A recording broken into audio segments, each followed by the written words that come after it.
What's going on, CDL fans? Champs has now been completed. Vanguard is over. There's no more competitive Vanguard to be played. The season is done.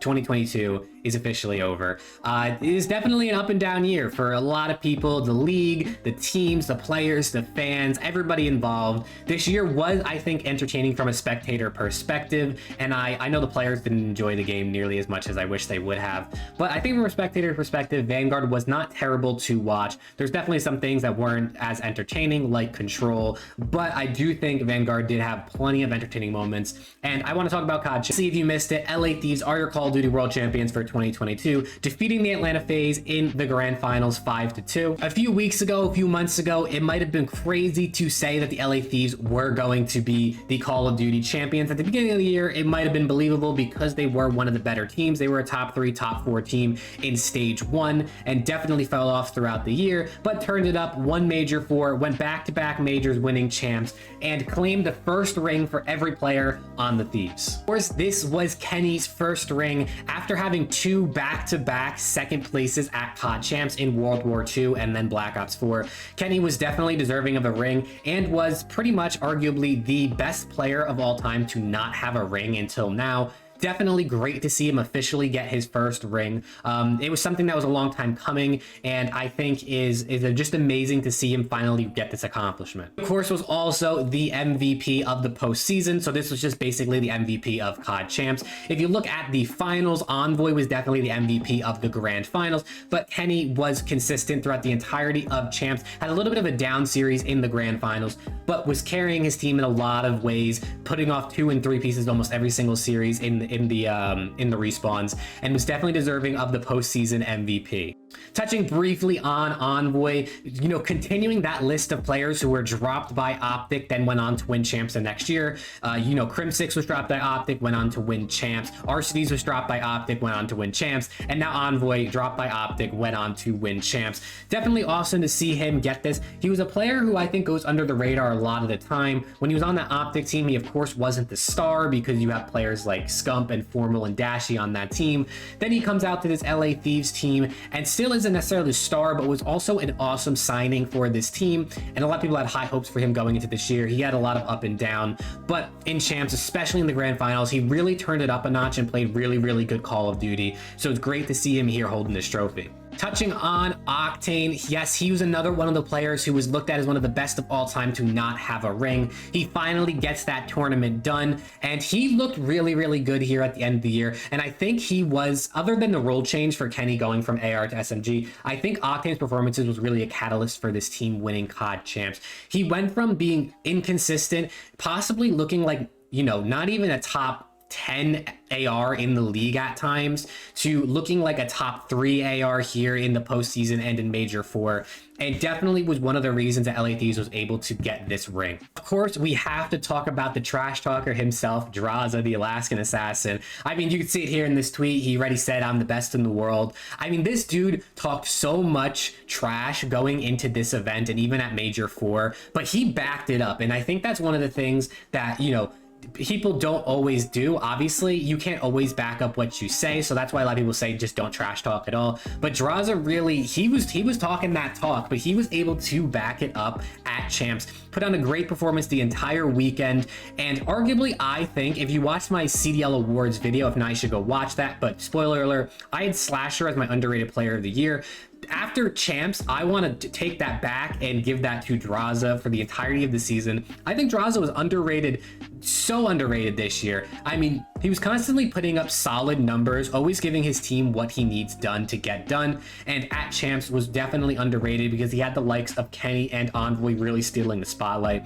But I think Drazah deserves his flowers when it came to his performances here at champs. I mean, just look at this tweet here, retweeting something that Simp and Kenny were arguing about way back in January with snaking and blah, blah, blah. Simp saying, it's pretty weird that snaking got patched and that he's still shitting on Kenny and Drazah and everyone else in the league. And then Drazah, right after winning that ring, retweets it and says, "Thanks for the ring." I mean, you gotta love the trash talk. People want to talk crap all the time and just like, get that. You can see Simp here, act like you've been here before, you clown. But I mean, listen, Drazah earned, I think, the right to trash talk. I think LA Thieves earned the right to trash talk. here for the next few months up until Modern Warfare 2, because they really put in that work and they really proved that they were the best in the game. I mean, they beat Atlanta FaZe 4 times in a row here in the last couple weeks of the season, having not beaten them beforehand. I think they really proved that they are the best team in Vanguard. Of course, we have to touch on Atlanta FaZe. I mean, it was a great season. They were the most consistent team all year long, ending first in the standings. I mean, they had 4 seconds and a third this year at the majors. Of course, second place at champs. This team is fantastic. I mean, we're going to probably see them stick together, I would assume. I believe RC said that they re-signed contracts. I don't think it was like officially confirmed by the league, but I think he said it in like a stream or something that they re-signed contracts for next season. So of course, I think we're going to see this team going forward. I mean, they're the best team in the game overall. Of course, the Thieves proved to be the better team when it mattered most here at the end of the season at champ. But this team is fantastic, and I hope we continue to see them do good things, because they're cementing themselves as one of the best dynasties of all time. Of course, they're going to be like a top 3 dynasty at this point behind Optic and Complexity. I mean, 4 straight grand finals for Simp and Abizi. Just an amazing, I mean, they're like LeBron type numbers, you know. Simp has made every single grand finals since he started competing. Abizi's made like 4 or 5 grand finals since he started competing. Definitely, you know, super legendary numbers out of these 4. Of course, shout out to Seattle Surge for placing top 3 at champs. I don't think this was really expected. I think most people probably had them in their top 5, top 6 going into this event. Definitely ahead of the likes like Boston, maybe even ahead of Toronto, or ahead of, oh my God, I can't think of their name. Ahead of the London Royal Ravens. Oh man.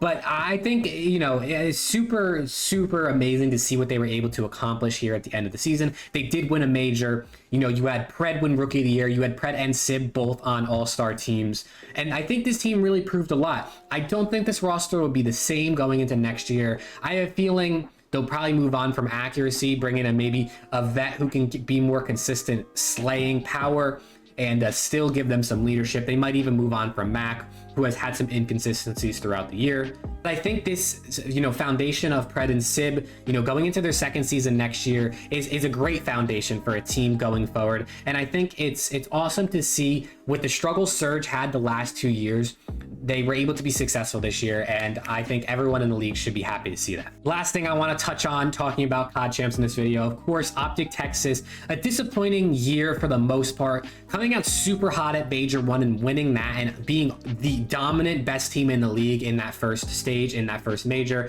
And then, you know, here top 4 finish. Top 4 is not bad, of course, but it's way less than what I think was expected, whoa, can't speak, especially being the, you know, fan favorite team every single year. Sucks to see Scump continue to not really have the success that everyone wants him to see at COD champs, but it's just the reality of it. You're not always gonna get what you want. Of course, they had the problems with Illy, they had General come in at points, they had Prolu come in at points, so this team didn't get a full season of, you know, having maybe that expectation be able to be lived up to. But that's just life. You know, that's what it's like in sports. That's what it's like in esports. Things aren't always going to go your way. You have to be able to work around them. And, you know, I look forward to seeing Optic next season. I'm sure they're going to keep the same roster. I believe Illy and Shotzi are free agents going into this offseason, but I'm sure they're going to re-sign. I mean, why would anyone want to leave Optic? It's great for your brand. You're pretty much a top 4 team all year long, and they did win a major when they were at their top peak. So I think we're going to see them the same going into Modern Warfare 2. It was a great season. It was great from everybody, in my opinion. I think this was a very entertaining season, more entertaining than the Modern Warfare season for sure, in my opinion. I think it had better moments than Cold War, obviously, at times. I think overall Cold War was a better competitive game than Vanguard, but Vanguard was definitely entertaining with the fast pace, and I'm just really looking forward to Modern Warfare 2. Thank you all for watching this video. I really appreciate everyone who has supported throughout the Vanguard season. You're gonna have a ton of content coming here throughout the off season, talking about not only CDL, but also, you know, the upcoming game, Modern Warfare 2, doing a lot of coverage on that. So if you're interested in any of that, make sure to subscribe down below, like this video for more content, and I will see you all in the next one.